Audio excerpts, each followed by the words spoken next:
Le ciel, selon le spiritisme, un état de conscience, pas un lieu.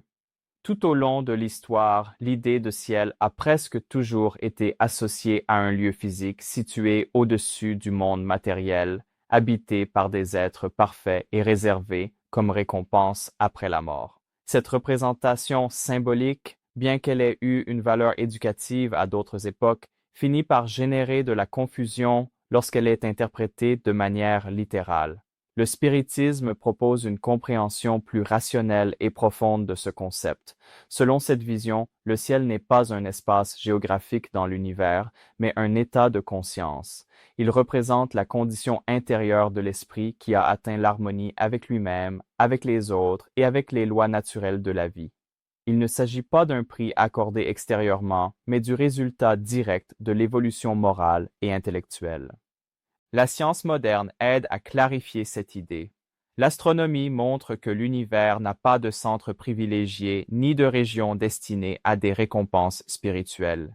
La physique classique révèle que tout fonctionne selon des lois, un ordre et un équilibre, sans exception arbitraire. Rien n'indique l'existence d'un lieu matériel réservé à des états de bonheur éternel.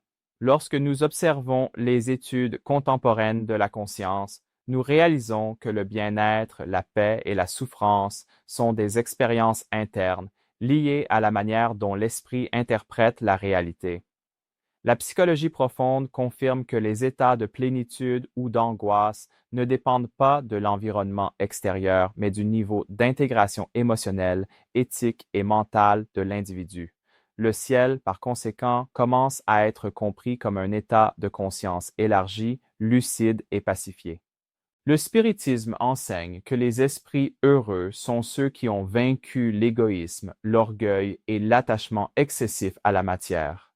Ces esprits expérimentent le ciel, non pas parce qu'ils ont été conduits à un endroit spécial, mais parce qu'ils ont construit intérieurement les conditions nécessaires à cette expérience. Où qu'ils soient, ils emportent avec eux cet état d'équilibre. Cette compréhension élimine également l'idée de privilège spirituel. Il n'y a ni élu ni exclu. Le ciel n'est pas une destination réservée à quelques-uns, mais une possibilité accessible à tous par l'effort conscient d'évolution.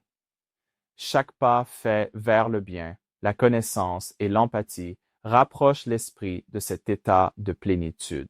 Ainsi, le ciel cesse d'être une promesse lointaine et devient une construction progressive, commencée dès la vie physique. Vivre avec responsabilité, conscience et amour n'est pas seulement une vertu morale, mais un chemin naturel vers des états d'existence plus élevés.